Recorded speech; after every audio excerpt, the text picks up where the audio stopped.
Praise the Lord everyone. मैं evangelist Alishba Ayesha John आप सबके लिए बरकत की दुआ करती हूँ, सलामती की दुआ करती हूँ। खुदावंद आप सबों को बड़ी बरकत दे और उम्मीद करती हूँ कि आप सब खैरियत से होंगे। खुदावंद की बड़ी ही शुक्रगुजार हूँ कि आज फिर खुदावंद ने मुझे ये मौका बख्शा कि मैं आपके साथ कुछ खुदा के कलाम में से बातों को शेयर कर सकूं।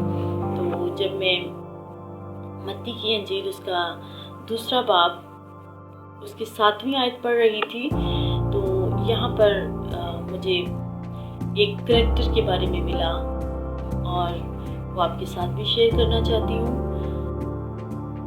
यहाँ पर लिखा है 7वीं आयत में, इस पर हेरोदीस ने मजूसियों को चुपके से बुलाकर उनसे तहकीक की कि वो सितारा किस वक्त दिखाई दिया था, और ये कहकर उन्हें बैतलहम को भेजा कि जाकर उस बच्चे की बाबत ठीक ठीक दरियाफ्त करो, और जब वो मिले तो मुझे खबर दो ताकि मैं भी आकर उसे सिजदा करूं।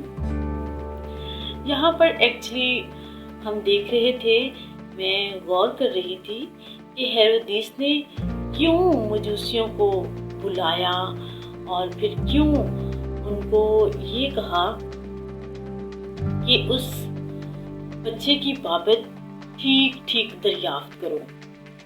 जब मैं इसकी हिस्ट्री को देख रही थी तो मैंने जब इसको बड़ी डिटेल से देखा तो मुझे पता चला कि हेरोदीस का जो रवैया है वो अच्छा नहीं था।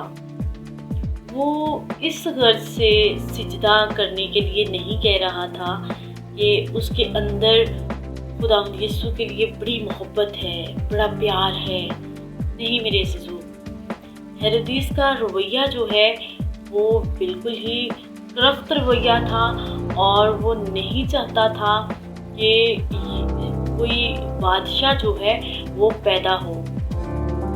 उसके दिल में जीसस के लिए बड़ी कड़वाहट थी और उसका प्लान ये था कि यीशु मसीह को जब ये मुझे आकर बताएंगे कि वो वाकई ही वो बादशाह जो है, जो जिसकी पेशन गोइयाँ जो हैं वो पुराना अहदनामा में हम पढ़ते हैं, तो वही बादशाह जो है वो पैदा हुआ है। तो उसकी नीयत के अंदर ये बात थी कि वो उस बादशाह को मरवाना चाहता था।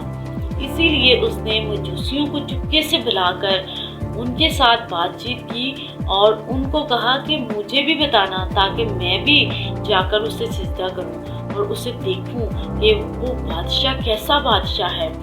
तो मेरे अजीज़ों, बाज़ औक़ात बहुत सारे ऐसे लोग हैं जिनका रवैया आज भी हेरोदीस के जैसा है।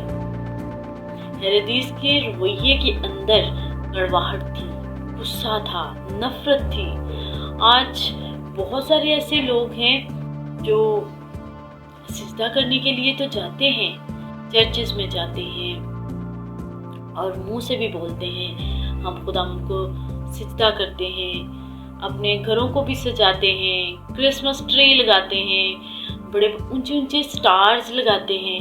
मगर मेरे अजीज़ों, सबसे बड़ी बात, सबसे अच्छी बात ये है कि हमारे दिलों में क्रिसमस ट्री सजे हों, हमारे दिलों में वो जो स्टार है वो सबसे ऊंचा हो, हमारे दिलों में से, हमारे रवैयों में से कड़वाहट जो है वो ख़त्म हो जाए, हमारे बोल चाल में से कड़वाहट ख़त्म हो जाए। अक्सर औक़ात हमारा बोलना चालना, हमारा बात करना, हमारा किसी के साथ गुफ्तगू करना, ये अंदाज़ ही बहुत कड़वा होता है, जिससे हम ज़ाहिर करते हैं कि ये हेरोदीस जैसा रवैया है। आइए मेरे अज़ीज़ों, इस छोटे से पैसेज में से हम ये बात सीखते हैं कि हम खुदावंद को जब सिजदा करने के लिए जाएं, जब खुदावंद हम दावत दें, तो अपने दिल को खोल कर, इसको साफ करके, इसको हर किस्म की गलाजत से दूर करके खुदावंद को अपनी ज़िंदगी में दावत दें। खुदावंद को अपने दिल का जो तोहफा है वो दे दें। खुदावंद हमसे कुछ नहीं चाहते, खुदावंद हमसे सिर्फ हमारा पाक साफ दिल चाहते हैं, क्योंकि खुदावंद जो है वो बहुत पाक हैं, बहुत ही ग्लोरी है उनकी। और वो ऐसे दिलों में रहते हैं जो पाक हैं, वो ऐसे दिलों में रहते हैं जहाँ पर कोई दाग या धब्बा नहीं है, जहाँ पर कोई जुर्म नहीं है। तो मेरे अज़ीज़ों, हर किस्म की झुर्रियों को निकाल कर, हर किस्म की गिलाज़त को निकाल कर, हर किस्म के गुस्से को, हसद को, नफ़रत को निकाल कर खुदावंद यीशु को अपने दिल में रख लें, खुदावंद यीशु को अपने दिल में भर लें। जब हम खुदावंद यीशु को अपने दिल में भर लेते हैं तो वो हमारी ज़िंदगियों में इतनी खुशियाँ लेकर आता है, इतनी खुशियाँ लेकर आता है कि हमारे दिल वाकई ही चरनी की माने जगमगाते हैं। आज हम चरनी बनाते हैं, बहुत सारी लाइटिंग लगाते हैं, जगमगाती है, स्टार जगमगाते हैं और क्रिसमस ट्री जगमगाते हैं। तो इसी तरह मेरे अज़ीज़ों, हमारे दिल की जो चरनी है, हमारे दिलों में स्टार जगमगाने चाहिए, हमारे दिलों में क्रिसमस ट्री जगमगाने चाहिए। हालेलुया। तो मुझे इस पैसेज से बहुत बरकत मिली। मेरा ईमान है, मेरे जितने भी अजीज़ बहन भाई इस पैसेज को, इस छोटे से सरमन को, इन छोटी छोटी बातों को जब सुनते हैं तो ज़रूर आपकी ज़िंदगियों में भी बरकत आएगी। हालेलुया। खुदा आप सबों को बड़ी बरकत दे। God bless you all.